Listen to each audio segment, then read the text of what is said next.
acerca de nuestra clase espejo de las universidades. Esta es la Universidad Privada del Este, que estamos en Paraguay, en Ciudad del Este, Alto Paraná. ¿De qué universidad nos acompañan? De la Universidad del Sinú, en Montería, Córdoba, Colombia.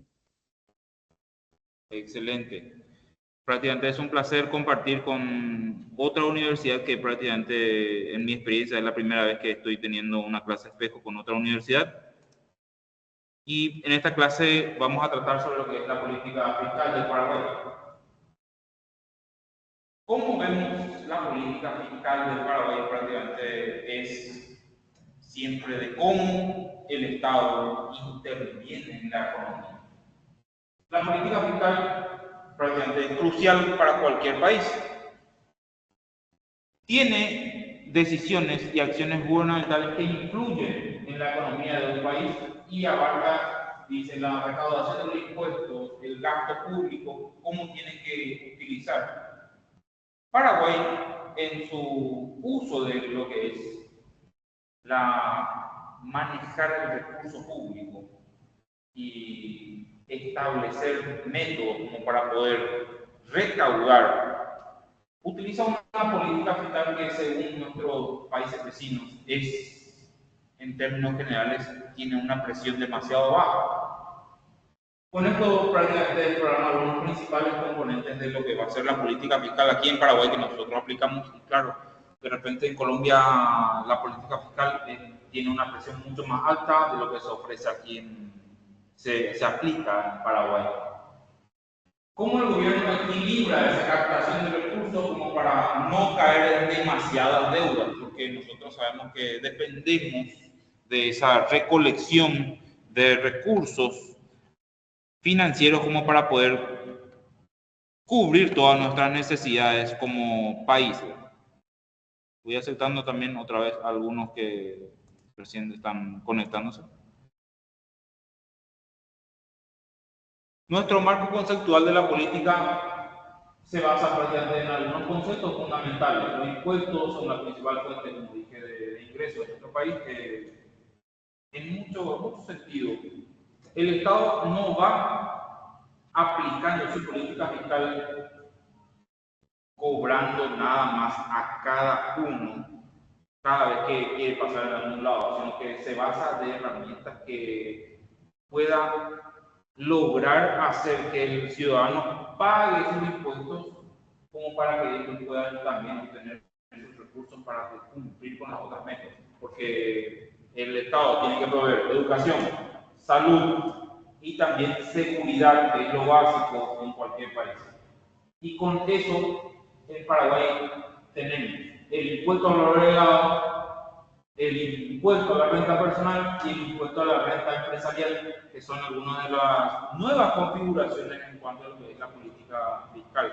Claro, en algunos puntos de nuestro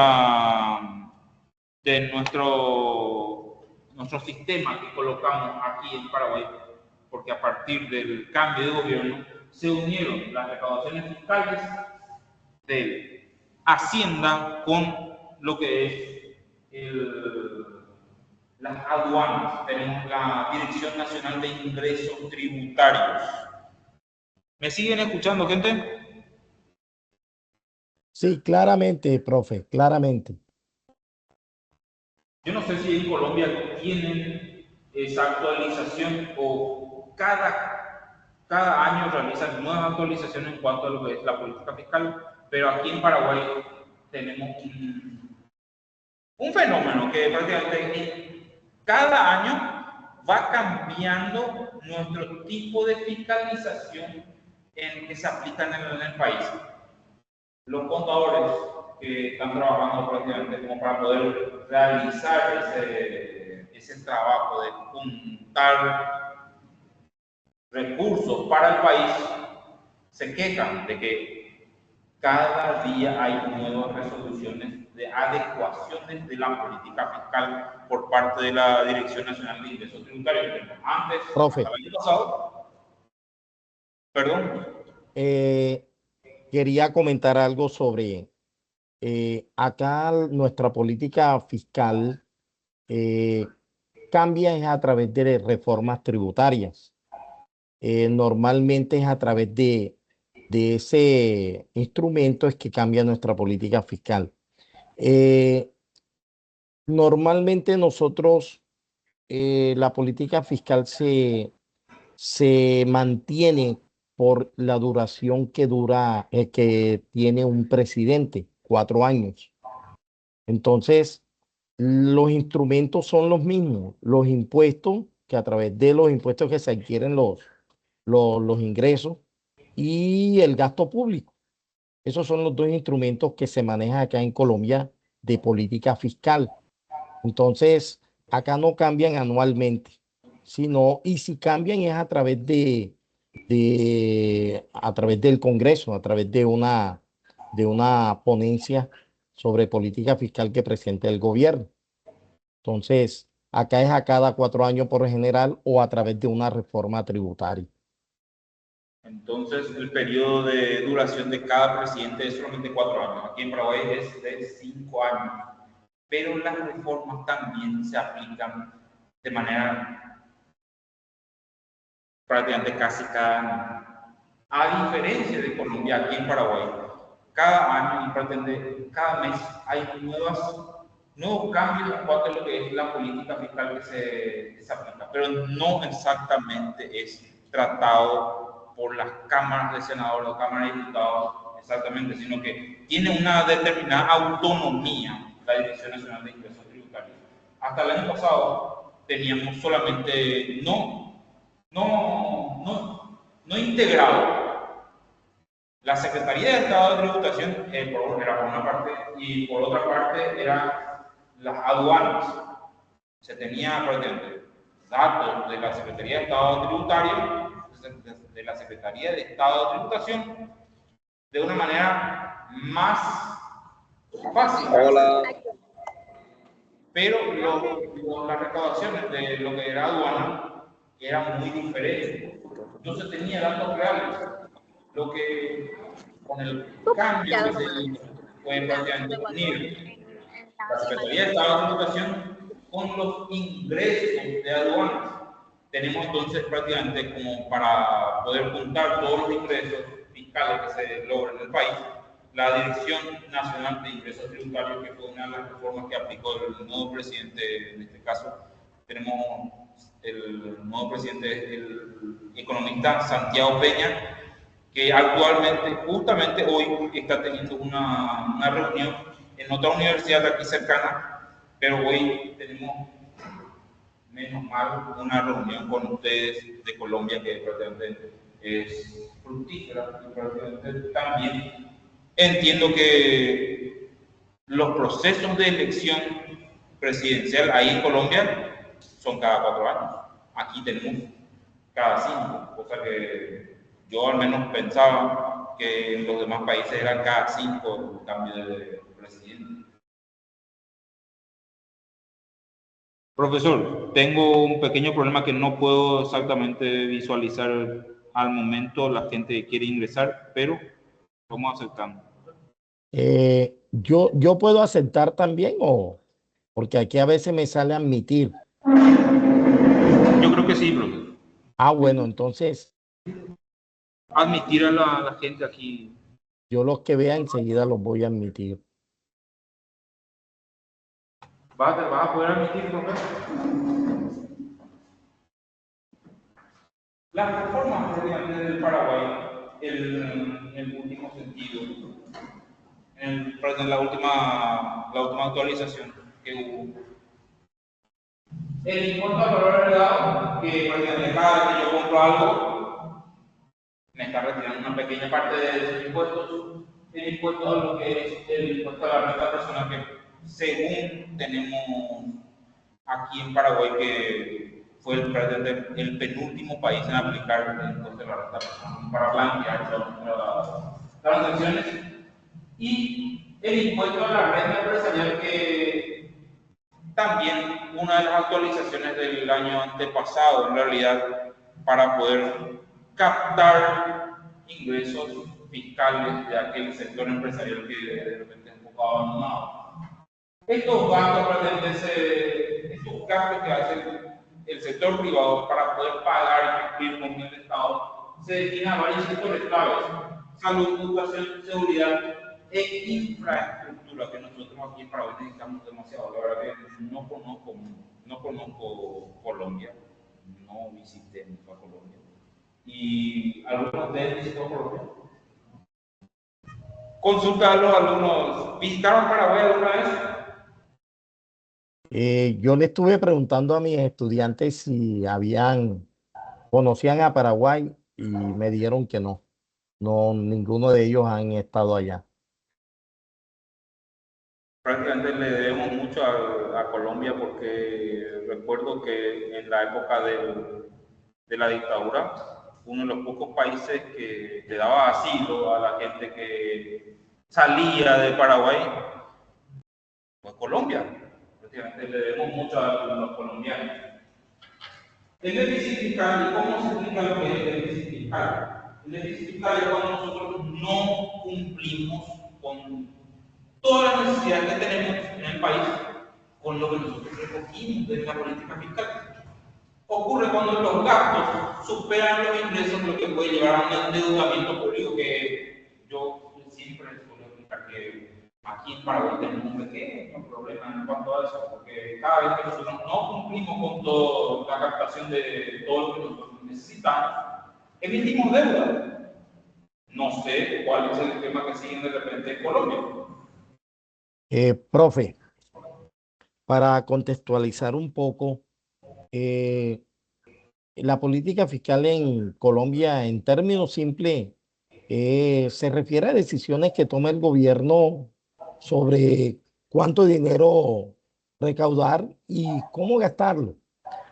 Sin embargo, hay una serie de autonomía, porque nosotros acá geográficamente o geopolíticamente estamos constituidos en municipios, departamentos y Colombia, el país. Entonces, el gobierno le otorga a cada gobernador y a cada municipio autonomía para colocar impuestos. Impuestos. Esa es una de las quizás diferencias que tenemos con Paraguay en cuanto a eso. Fuera de eso están los impuestos nacionales, como el IVA, que veo que ustedes también manejan el IVA. El IRP, no sé qué impuesto es ese, pero sí le comento algo. Y los instrumentos que maneja Colombia de política fiscal son los mismos de Paraguay, como hemos dicho. El gasto público y los impuestos. Hay algo relevante que normalmente nosotros con esa política fiscal lo que se busca es estabilizar la economía del país, darle crecimiento, sostenibilidad, emancipar un poco la desigualdad social. Y nosotros aplicamos, yo creo que usted habló de eso, aplicamos una política fiscal expansiva coyunturalmente, y también aplicamos una política fiscal contractiva o restrictiva.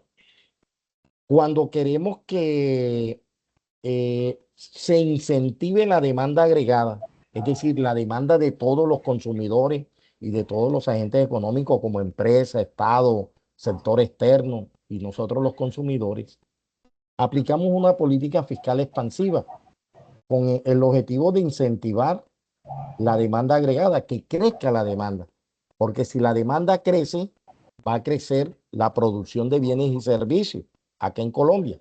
Y si crece la producción de bienes y servicios, vamos a tener crecimiento económico y probablemente en el transcurso llegaremos al desarrollo económico. Pero también la política fiscal acá en Colombia, hoy en día con el actual gobierno, está buscando implementar nuevos impuestos ¿a qué? A lo energético, a la biodiversidad, a lo que atenta contra el medio ambiente, que antes no había ese tipo de impuesto acá.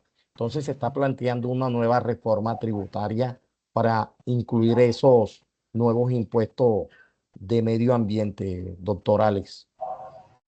Y vamos a ver, consulto, profesor, o de repente puede también responder a algún alumno. ¿Cuánto es el porcentaje que pagan por el impuesto al valor agregado en Colombia? Doctor, normalmente eh, está en un 19%. 19%. Sí, doctor. Entonces ustedes tienen que venir para aquí, porque aquí nuestro impuesto al valor agregado es solamente un 10%. Uy, Dios mío, les queda dinero para gastar en otras cosas. Les esperamos para gastar por aquí. Yo estoy pensándolo. Los impuestos, aquí tenemos el IRP, tenemos clasificaciones. El impuesto a la renta personal por servicios personales, que te cobra un 8%. El impuesto a la renta por ganancias de capital, como vamos a decir que tengo un edificio y yo alquilo ese edificio, entonces me cobran un 8% también. Pero también los servicios personales es 8%, es decir, el impuesto a la renta personal es 8%, el impuesto a la es 10%, el impuesto a la renta empresarial es solamente un 10% también. Entonces tenemos una presión fiscal mucho más baja en relación a lo que es Colombia. Demasiado baja, porque Le, acá a las empresas, a la utilidad de la empresa está en un 34% sobre la utilidad. Es alto 34%. y está alto, es alto. Aquí, pero lo que pasa es que la forma en que se logra cumplir con las metas de educación, salud, seguridad, de repente lo cumple demasiado bien. Yo creo que sí. Es así porque acá la mayoría de la población está en un régimen subsidiado, no paga ni un peso, régimen de salud. Nosotros no tenemos tan, vamos a decir, tan subsidiado la salud, pero sí se cubre en alguna parte. El gasto público prácticamente que es la inversión en los sectores clave para el bienestar social y el déficit y la deuda que nosotros cada vez que no cumplimos con acaparar todo lo que necesitamos de la política fiscal, emitimos deuda. Entonces, de esa manera podemos cumplir con el presupuesto general de la nación y también algunos reajustes en nuestro presupuesto. Esa es la forma en que nosotros estamos manejando nuestra política fiscal en Paraguay, pero así como también Colombia busca crear nuevos impuestos, Paraguay también está en la misma búsqueda. La estructura que el Ministerio de Hacienda, la Subsecretaría de Estado de Educación, que está hasta el año pasado, y la Contraloría General de la República, que ejerce una supervisión sobre todos los sectores, cómo se está aplicando el uso de esa política fiscal en el Paraguay.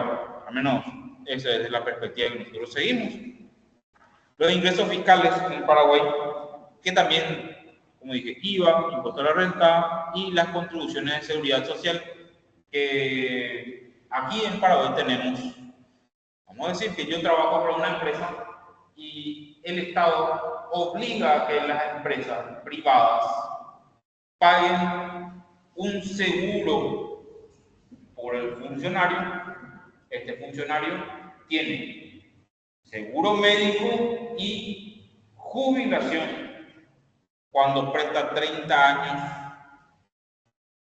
y se le descuenta, claro, el salario de manera mensual. Eso es el famoso, para nosotros en Paraguay, es el Instituto de Previsión Social, o IPS, como lo conocemos. Cubre en un 5% seguro médico y 4% para seguro de jubilación. Nuestra jubilación podemos pedirlo a partir de los varones, los hombres, a partir de los 65 y las mujeres a partir de los 60 años. Cumplido 30 años de aporte.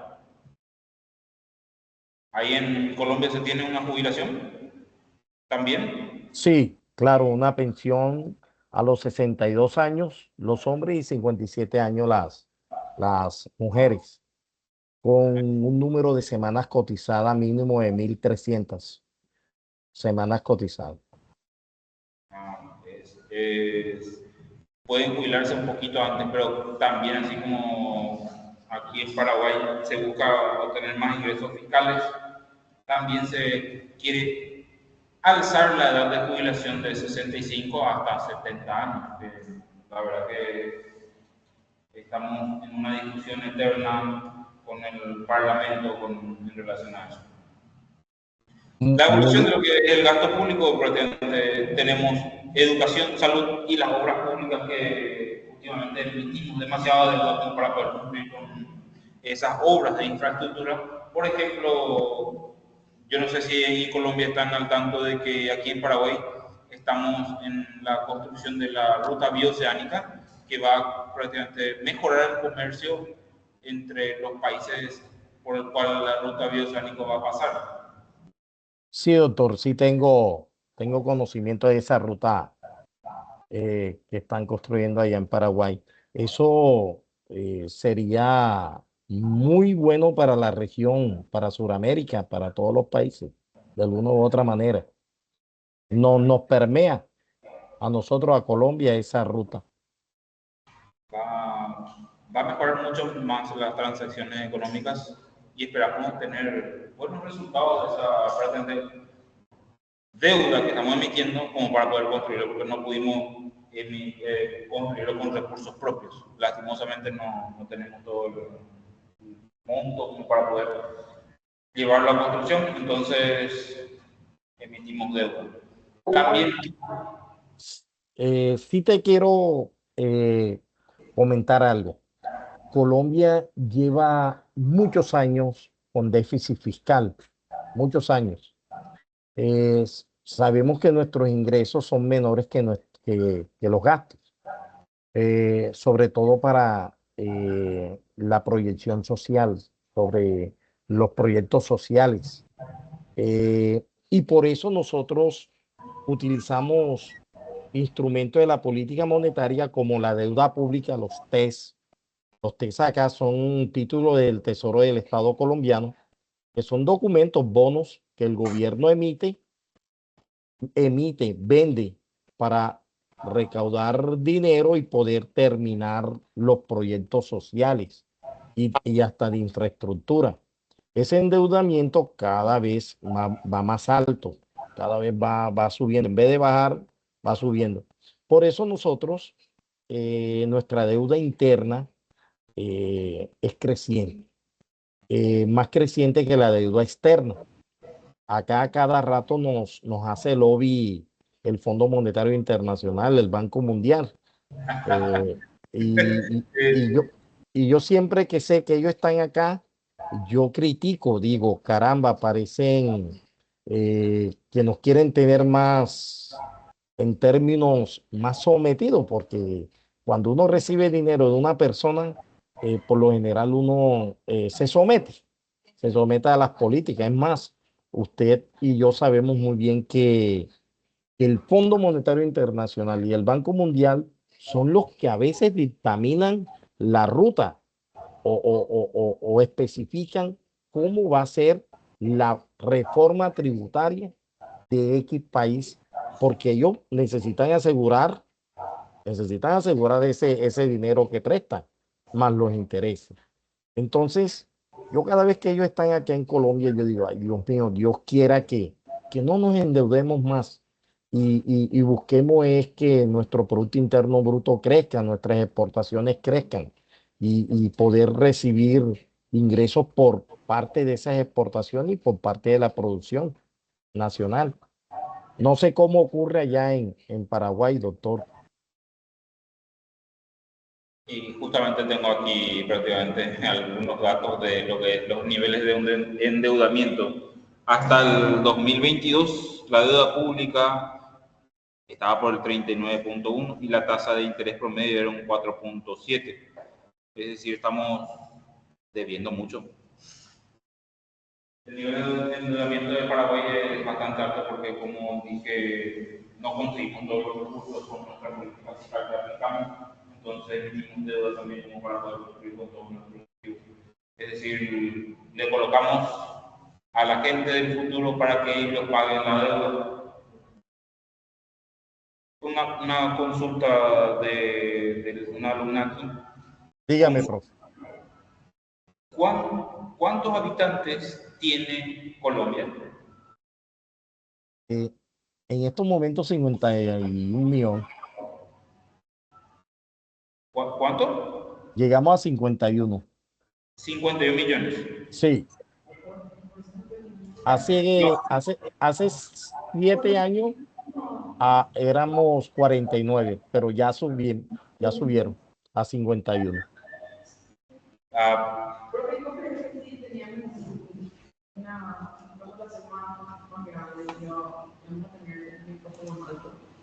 si teníamos una población más alta, de repente íbamos a tener más impuestos.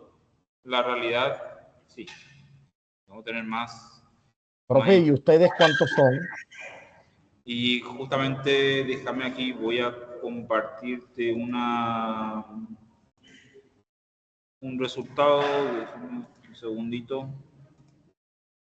Esto, aquí tengo abierto. En otra de las clases que estaba dando. ¿Esto? ¿Pueden verlo ahí? Sí, claro. Esto es la cantidad de habitantes de Paraguay.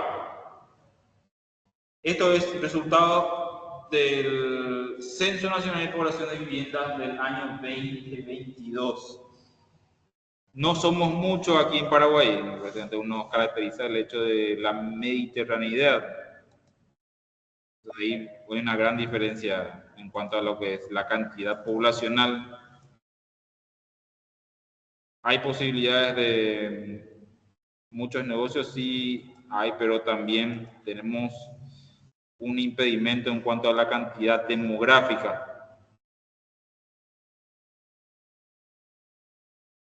Una pregunta. Sí, le escuchamos. Bueno, pues, ¿qué efectos tiene de que, digamos, un país tenga más población que otros? O en el caso de que, como decía el profe Salomón, que hace 7 años teníamos 49 y ahorita tenemos 51. ¿Qué impacto, pues, puede tener eso en el país? ¿Qué impacto podría tener un aumento demográfico? Eso es relativo. Es relativo porque fíjate que con tanta gente, tantos habitantes, nosotros todavía no somos un país desarrollado y tenemos los potenciales y tenemos la mano de obra, que creo que es lo más costoso actualmente, no tanto el capital, las maquinarias, la infraestructura, sino el talento humano. Eh, Nosotros tenemos dos flagelos grandes aquí que nos afecta ese desarrollo económico. Es la violencia en cuanto al narcotráfico y grupos, vamos a llamarlo guerrilla, aunque ya no existe guerrilla, sino grupos, eh, acá los llaman ahora bandas criminales dedicadas al narcotráfico. Entonces, esos dos flagelos no han dejado de que las regiones tan productivas, estas extensiones de tierra, que tenemos más de 1.141, eh, uy, una cantidad de tierra, porque somos grandes. Colombia es bastante grande. No podamos producir bienes, productos en esas regiones porque está sembrada lastimosamente de coca.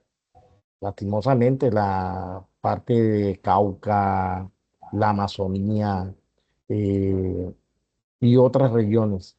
Entonces, eso es un impedimento para nosotros recaudar o el gobierno recaudar más impuestos porque hay zonas donde no llega el Estado, no tiene presencia el Estado, sino esos grupos al margen de la ley. Entonces, eh, Una economía en negro que funciona de una exactamente. cierta manera, pero funciona.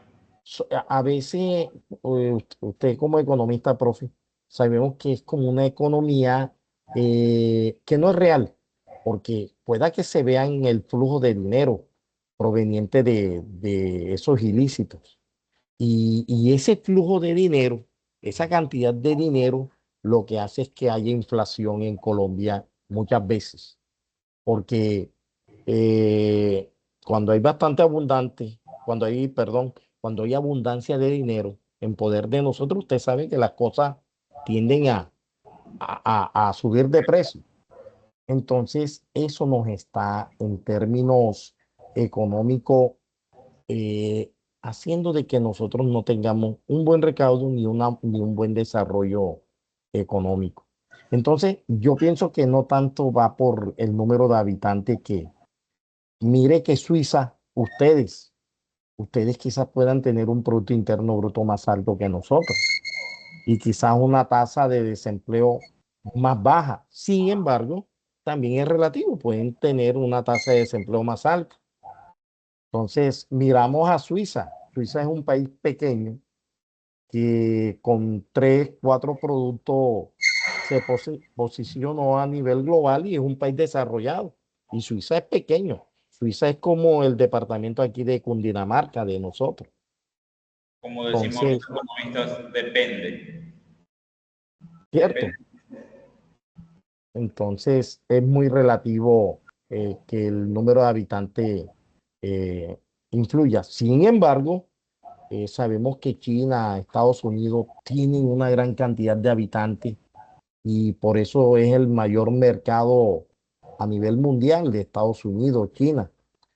De pronto nos favorezca en términos internacionales el número de habitantes, pero aquí a nivel nacional hay mucha gente desempleada.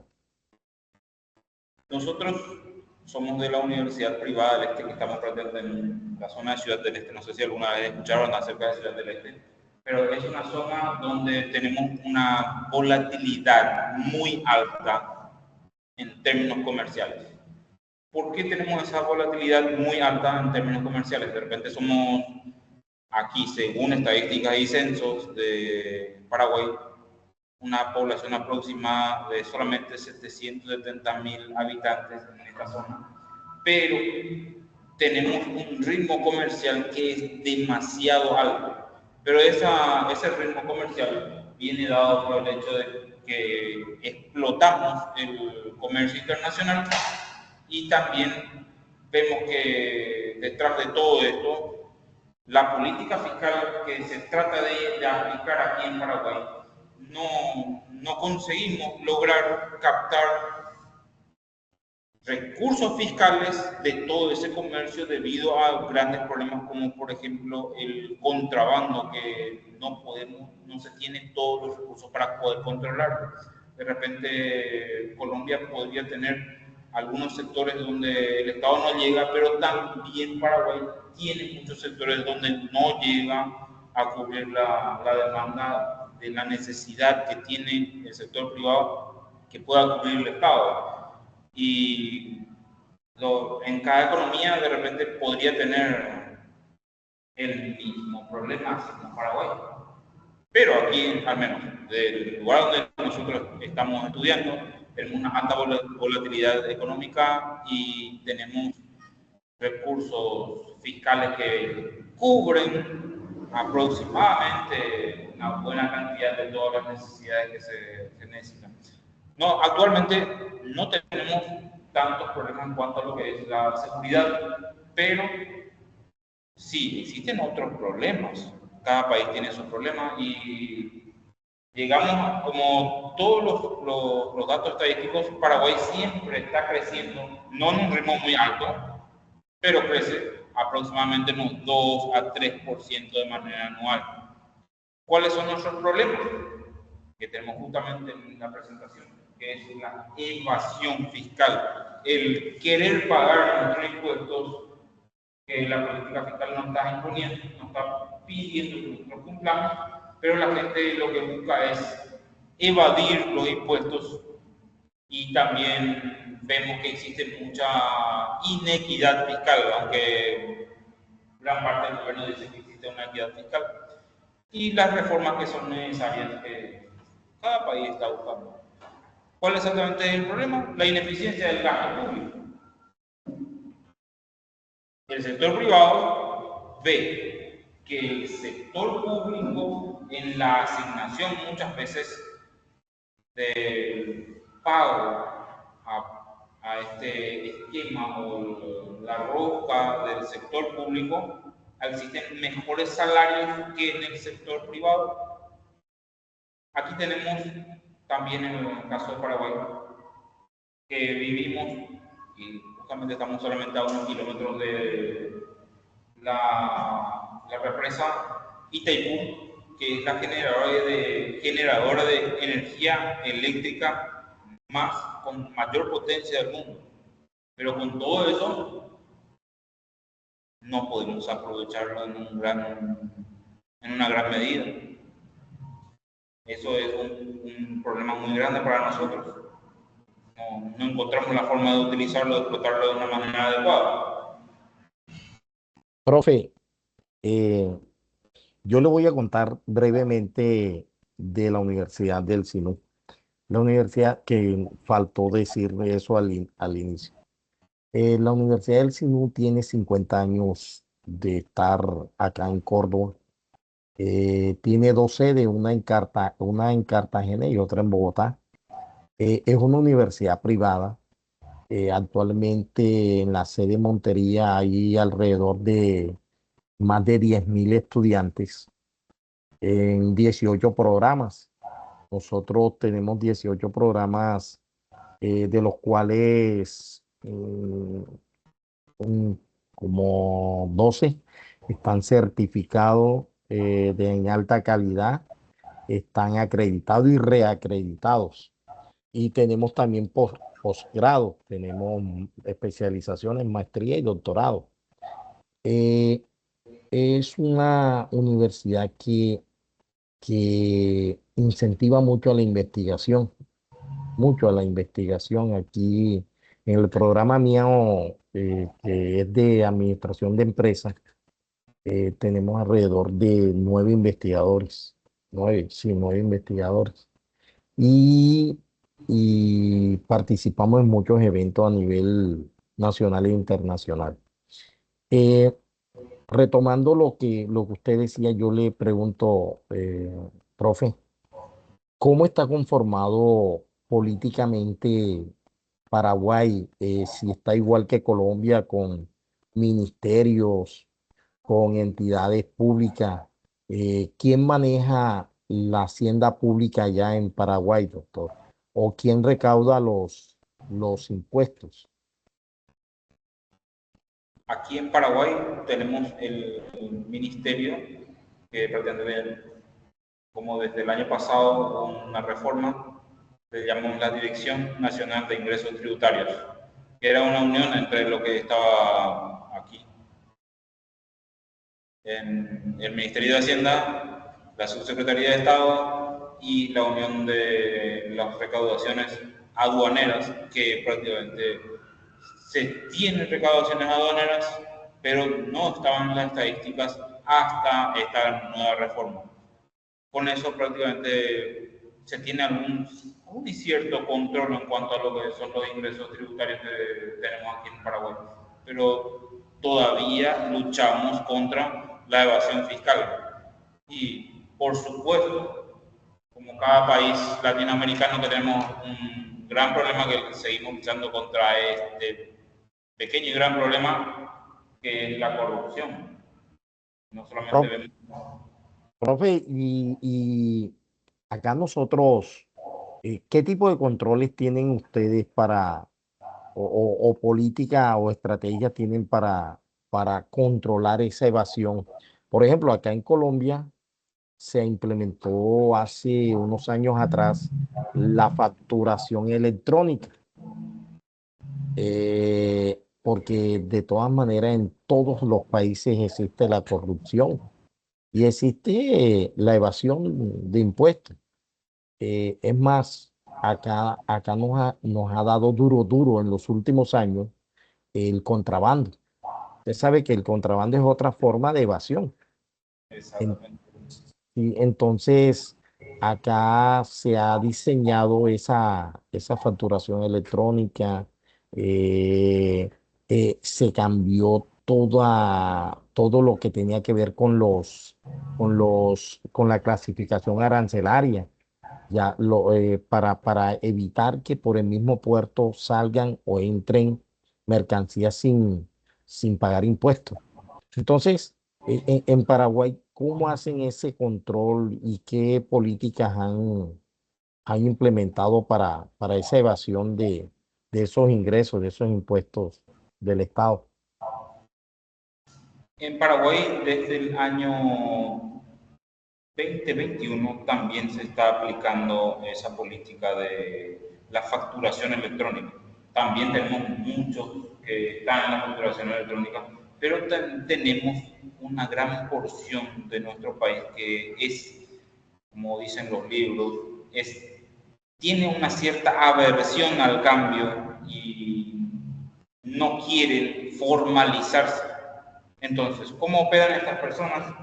Simplemente no emiten facturas legales y cada vez que requiere realizar un intercambio con estas personas, el pago es netamente en efectivo y todavía no hay una unión, como yo digo a los alumnos, hasta el momento no hay exactamente un cruce entre la información bancaria y la información fiscal, porque el día que sucede esto, de repente ahí vamos a encontrar ciertos problemas e inconsistencias en cuanto a los controles. Se tiene programas de lucha contra este problema de evasión fiscal, pero no es efectiva.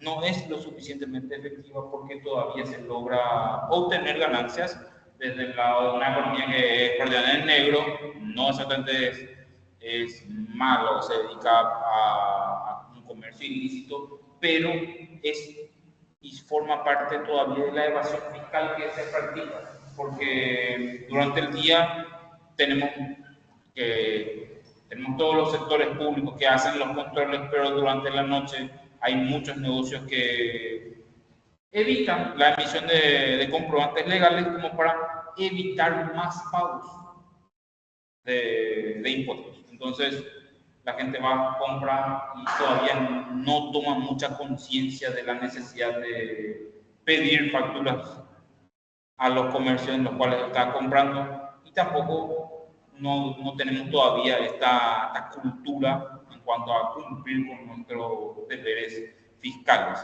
Pero en los últimos años mejoró muchísimo en relación a lo que era aproximadamente allá por los años 2015, 2014, con las adecuaciones fiscales y también, vamos a decir, por ejemplo, la emisión de títulos de propiedad, que hoy día necesitas colocar una propiedad a tu nombre y si vos estás en falta con tus deberes fiscales, la propiedad no puede transferirse a tu nombre, sea esto un terreno, un edificio, un vehículo o cualquier otro tipo de documento legal. En ese momento, la Dirección Nacional de Ingresos Tributarios entra a actuar y controlar, como para poder lograr cumplir con la formalización de las personas y también tenemos otros controles en cuanto a, por ejemplo, la emisión de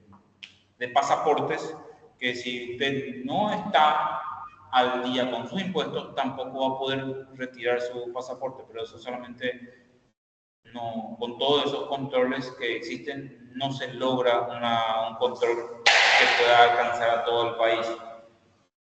Esta es la forma en que estamos aplicando, pero más adelante vemos que podría existir mejores controles y de repente la cultura de cumplir con nuestras obligaciones fiscales podría mejorar.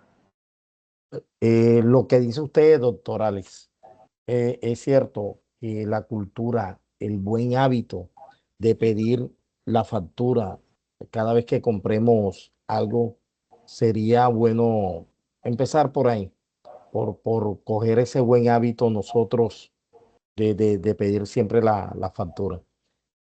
Aquí la universidad tiene un consultorio empresarial y contable. Es externo, está en el centro de la ciudad. Allá nosotros tratamos, los jefes de área acá de cada programa, tratamos de adiestrar, de que la gente se concientice de que hay que entrar en la formalización, que la formalización de su emprendimiento, de su negocio, porque acá hay muchos negocios informales. Acá la economía informal es casi de un 30%, un 35%, si no es más. Entonces, Aproximadamente un 50%. imagínense. Entonces acá tratamos a través de charlas, hasta en barrios y en el mismo consultorio empresarial, de Ahí tratar viene el de, trabajo de la atención de los universitarios para con la sociedad.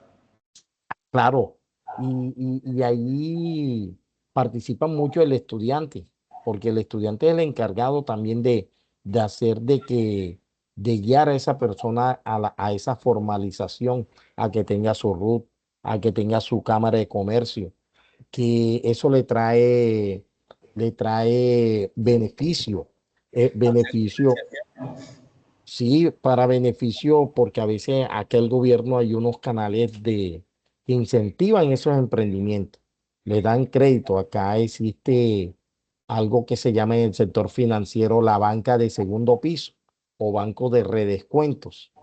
Estos bancos fueron creados acá en Colombia, hace alrededor de 36 años. Se creó esa figura de banca de segundo piso para incentivar alguna actividad económica del país.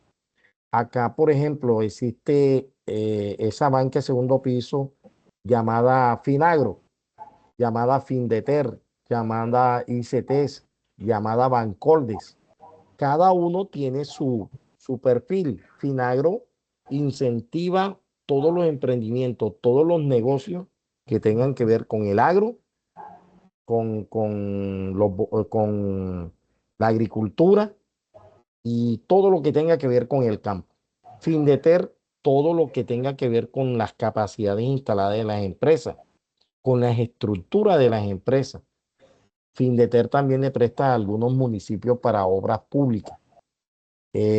Bancoldex, acá en Colombia, le presta a los exportadores para que se incentiven a exportar.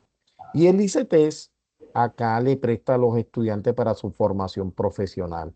Entonces, esa banca de segundo piso eh, eh, tiene ciertos, que si una empresa está formalmente constituida, puede acceder a esos créditos. Y esos créditos tienen una tasa de interés muy baja. Y mucha gente acá, que a pesar de todo, muchos colombianos no conocen esa banca de segundo piso. Entonces nosotros a través también de ese consultorio empresarial y contable y a los mismos estudiantes les estamos diciendo, esta banca de segundo piso en Colombia existe, por favor formalícense porque tienen estos beneficios de crédito, de reconocimiento. Entonces, ahí en esa parte estamos tratando de que esa economía informal se vuelva cada vez más formal. Aquí en Paraguay también tenemos este tipo de incentivos como para que la gente deje la informalidad, pero el margen de beneficio entre estar formalizado e informalizado es bastante amplio, entonces mucha gente prefiere no formalizarse, pero cuando las cosas van mal, ahí reclamamos al Estado. Ahí viene el gran problema, que el Estado siempre hace su trabajo como para poder lograr formalizar y también incentivar, porque también tenemos Aquí no tenemos exactamente una banca de segundo piso, pero sí tenemos programas del Estado como para poder incentivar con bajos intereses a aquellos que se formalizan y logran entrar en el programa de gobierno, cumplir con sus deberes fiscales y que ellos puedan obtener tasas de interés. Aquí las tasas de interés por algunos préstamos van por los 9.9% de interés. Es importante un incentivo muy grande para aquellos que quieren estar en regla, cumplir con sus deberes fiscales, pero también, así como ahí en Colombia, gran parte de la población de repente no conoce esa banca de segundo piso, aquí en Paraguay de la misma forma también tenemos mucha gente que no conoce acerca de esos incentivos que se tienen para lo que se formalizan. Profe, me gustaría decirle a los estudiantes, tanto de Paraguay como de aquí, los míos de Colombia, que sería bueno que ellos participaran con preguntas para ver, para hacer más dinámica esta clase y, y podamos compartir más experiencia. Entonces, yo pienso que está abierto el micrófono para los estudiantes tanto de aquí de Colombia como los de Paraguay. Claro, de repente hay algunas preguntas. ¿Y el público tiene alguna pregunta? Profe, yo tengo una pregunta. Listo. Quisiera saber cuáles son las barreras arancelarias que tiene Paraguay en su dinámica de exportación y de pronto que diga el impacto que tiene en el comercio internacional. Barreras arancelarias. Las barreras arancelarias Sí. que tenemos aquí, prácticamente tenemos demasiado pocas barreras arancelarias en cuanto a lo que es la exportación o la importación, pero sí tenemos el tratado de Mercosur, que sin ese tratado de Mercosur no podríamos sacar nuestra producción. A inicios de este año tuvimos un pequeño problema con Argentina, que nos estaba bloqueando la importación o la entrada de las barcazas y nos querían cobrar $1,30 por tonelada para el ingreso por el río Paraguay de todas esas barcazas de importación, lo cual prácticamente el nuevo presidente, como que tenemos también la otra represa de Yacyretá y tenemos un convenio con ellos, un tratado de provisión de energía eléctrica. El presidente prácticamente fue demasiado claro con Argentina que si iban a seguir con ese tipo de exigencias, íbamos a comenzar a cobrar la energía eléctrica como correspondía a la Argentina. Entonces, esa barrera, por ejemplo, que nos quisieron colocar por parte de Argentina, se pudo negociar otra vez en un buen sentido de la palabra. Prácticamente fue un arreglo político, pero sí estuvieron con ese tipo de pequeños problemas en cuanto a lo que es barreras, en cuanto a lo que es la importación. Y también tenemos que Paraguay, la producción es muy primaria. ¿Qué producimos? Producimos carne, producimos soja, producimos maíz, producimos en un pequeño sector nada más ya algodón y productos muy básicos en realidad, porque nuestra economía no está preparada como para demasiada industrialización. ¿Y cómo impacta esto al comercio internacional? Hace que también Paraguay, en ciertos datos, es conocido, al menos en esta zona, por la volatilidad comercial que tenemos. Tenemos, según las estadísticas, como el tercer o cuarto país con el mayor nivel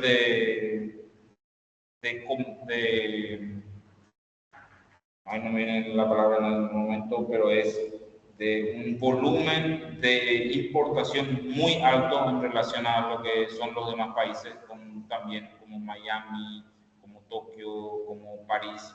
Es decir, al momento que tenemos, por ejemplo, el lanzamiento del iPhone 16 Pro, allá se llega, este producto llega demasiado rápido, llega mucho antes que, por ejemplo, San Paulo o Montevideo, llega aquí en Ciudad del Este, llegó antes el lanzamiento de ese producto que en las otras ciudades de Latinoamérica, llega mucho más rápido, porque se concentra muchos compradores en esta zona que vienen no solamente a comprar en una pequeña cantidad, sino que en cantidades muy grandes de los productos que se importan de los demás países de Europa, de China, de Japón, y llega antes que cualquier otro lugar en Latinoamérica, llega aquí.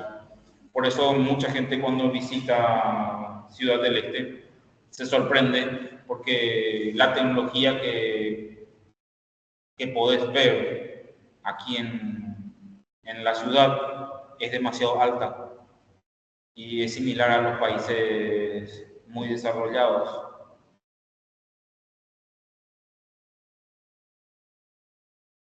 Profe, nosotros acá en Colombia en los años 90 éramos un país muy proteccionista, hasta que en un gobierno del presidente Gaviria, año 91, nos decidimos, o decidió el país, o la clase política, meterse en el cuento de la apertura económica, es decir, de tener tratados, relaciones comerciales no solamente con Estados Unidos, sino con todos los países del mundo. Eh, pero en esa apertura económica, desde ahí hemos tenido gobiernos neoliberales. Y usted sabe que los gobiernos neoliberales siempre buscan abrir la frontera, que no haya barreras arancelarias o disminuirlas, tanto con el país que vamos a tener relaciones comerciales, ya sea un tratado bilateral o multilateral. Eh, pero a nosotros, yo siento que el país ha avanzado en tecnología gracias a esos tratados de libre comercio que tiene Colombia con muchos países. Pero el tratado de libre comercio que más duro nos ha dado, que no nos ha convenido mucho, ha sido el tratado de libre comercio que hicimos con Estados Unidos. Eh, Prácticamente ese tratado de libre comercio con Estados Unidos nos colocó, nos bajó la producción agrícola. Nosotros antes producíamos más toneladas de maíz, más toneladas de sorgo, más toneladas de algodón. Mejor dicho, ese tratado de libre comercio con Estados Unidos bajó notablemente y bastante, sustancialmente, la producción agrícola de Colombia. ¿Por qué? Usted sabe muy bien que Estados Unidos subvenciona a los agricultores norteamericanos. Es decir, que nosotros competir con un agricultor norteamericano es como una pelea, como dicen acá, entre un tigre y un gatico o un Sí. burro acá. Entonces, nos volvimos desde entonces totalmente dependientes de las importaciones, doctor y estudiantes. Y nuestra balanza comercial hoy en día es totalmente desfavorable y nuestra balanza de pago es negativa, ya que nosotros, yo aquí voy, yo tengo unas gallinas y yo compro un bulto de maíz y yo voy al depósito y me dicen maíz nacional, maíz norteamericano. ¿Y qué vale el kilo del maíz norteamericano? 1.000 pesos. Y el kilo del maíz nacional, 1.500. Es enorme la diferencia. Entonces, yo digo, yo tengo que apoyar a mi industria nacional y entonces compro medio bulto nacional y medio bulto norteamericano, porque usted sabe, por costos. Entonces, pero así se ha ido debilitando mucho nuestra producción agrícola. En tecnología nos ha servido porque acá está el señor de los tintos, ya tiene 2 celulares iPhone de última generación. Y en comunicaciones hemos crecido bastante, pero en cuestiones de producción sí tenemos nuestra balanza comercial muy baja, ya que nosotros liberamos aranceles o los bajamos. Entonces sí nos ha perjudicado en ese concepto a Colombia. Nosotros como nuestra condición de mediterraneidad nos obliga a que tenemos que tener tratados, al menos del Mercosur con nuestros vecinos, lo cual es inevitable para nosotros. Dependemos de eso. Tenemos otra pregunta.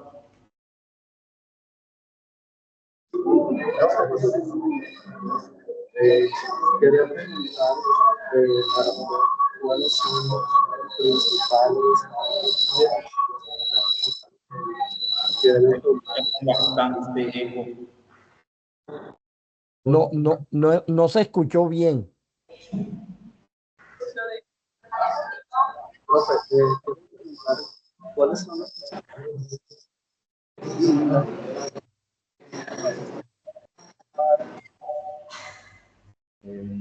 No, realmente no se escuchó.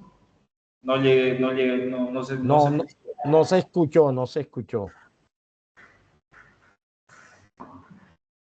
¿Me escucha ahí? Ahora sí.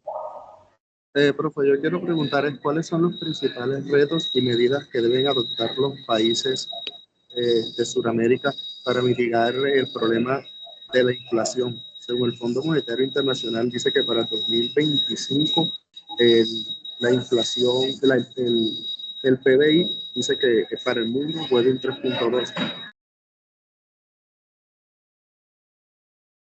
¿Cuáles son la primera parte de la pregunta?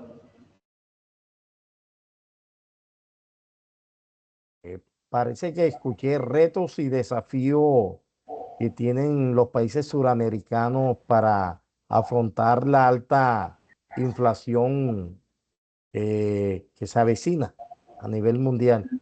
Eso depende mucho también porque desde hace 2 años estamos experimentando el uso masivo de las monedas virtuales, en lo cual prácticamente los bancos centrales, al menos aquí en Paraguay, no tenemos demasiado control, entonces depende mucho de cómo vamos enfrentando ese nuevo reto en cuanto al manejo de las monedas virtuales aquí, especialmente que nosotros somos un país que, al menos en esta parte del Paraguay, realizamos demasiadas importaciones y exportaciones.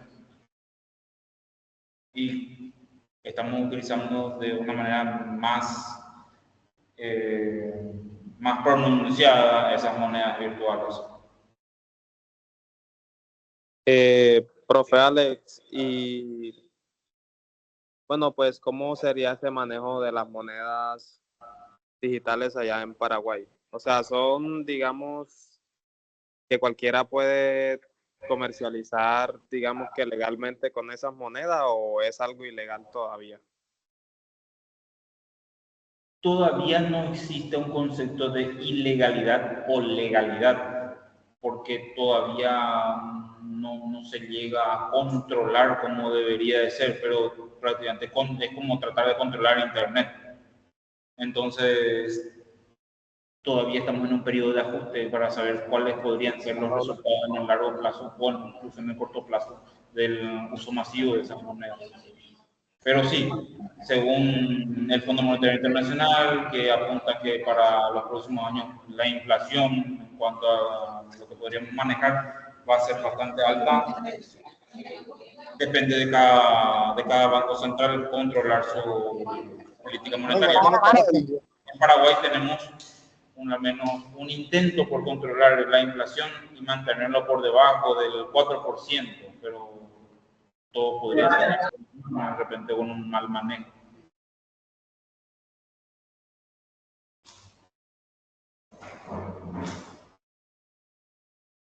Otro estudiante. También algo a la gente de Colombia. Sí, profe, yo tengo una pregunta. Le escuchamos.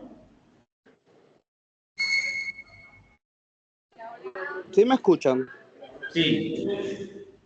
Bueno, primero que todo, buenas noches. Mi nombre es Juan Mora, soy estudiante de la Universidad del SINU. Mi pregunta, más que todo, va encaminada a que, bueno, actualmente vivimos en un mundo cada vez más globalizado y encaminado a la tecnología. Y vemos que los países están, digamos, explotando su economía, aprovechándose de la tecnología. Por ejemplo, ustedes tienen cerca el Triángulo del Litio, Bolivia, Chile, Argentina. Creo que tienen el 60% de reservas de litio a nivel mundial y ellos han aprovechado económicamente muy bien esa parte. Acá en Colombia, este gobierno del presidente Petro está apuntando mucho al tema de energías renovables, al tema de la búsqueda de no extraer más petróleo, sino buscar otras formas menos dañinas al medio ambiente, pero que asimismo favorezcan a la economía del país. Quería saber si en Paraguay existen programas o existen proyectos que busquen que la economía crezca al nivel que está creciendo la tecnología, la globalización y la economía. Justamente esta semana se realizó las primeras reuniones como para tratar el programa nacional al 2050 como para buscar tanto el crecimiento y el desarrollo, cuáles podrían ser los próximos proyectos a presentar para que pueda prácticamente sostener el desarrollo y el crecimiento del Paraguay.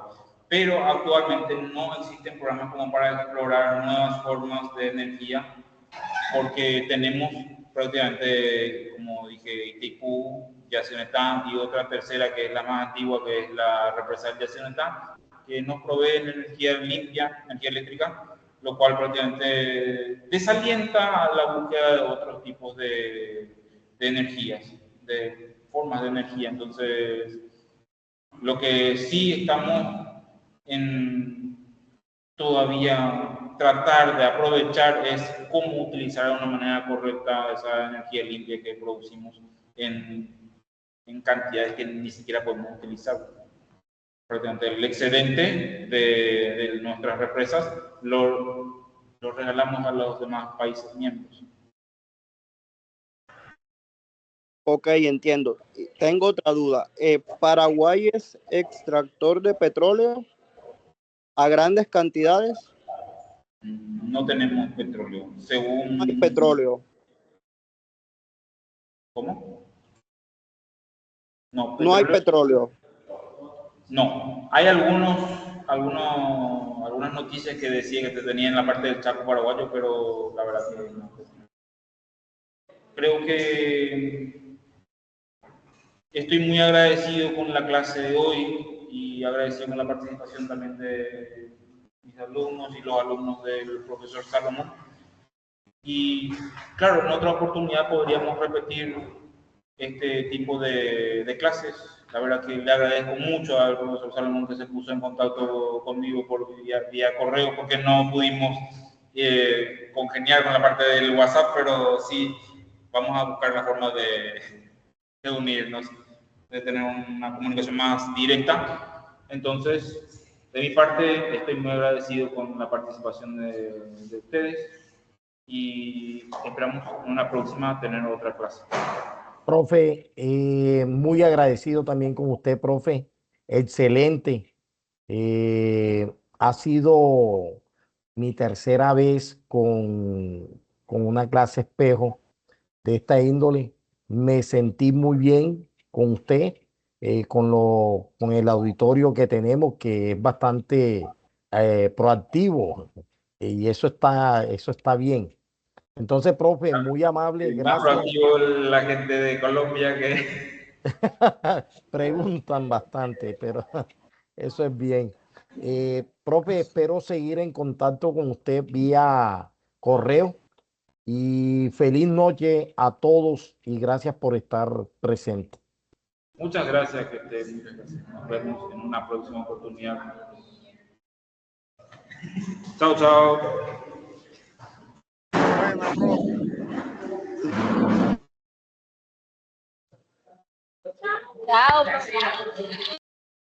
Chao, profe.